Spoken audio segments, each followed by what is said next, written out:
વિછિયામાં એક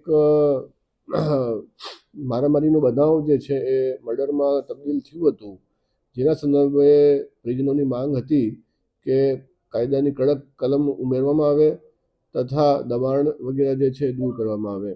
જે બાબતે કાલે હું અને ઇન્ચાર્જ એસપી સાહેબ શ્રી પંડ્યાજી સાથે અમે એમની સાથે વાટાઘાટ કરી અને વાટાઘાટ પછી એમને જે કરેલ પોલીસની જે કાર્યવાહી છે, જેમાં 4 આરોપીઓને અત્યાર સુધીમાં પોલીસ દ્વારા પકડવામાં આવ્યું છે. જે કડક કલમ છે એનો પણ કોર્ટમાં ઓર્ડર કરવામાં આવ્યું છે.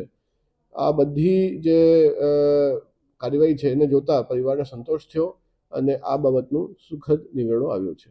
અત્યારે 2 દબાણોને હટાડવા માટે નોટિસ આપી દેવામાં આવી છે અને 5 તારીખે દબાણો દૂર કરવામાં આવશે.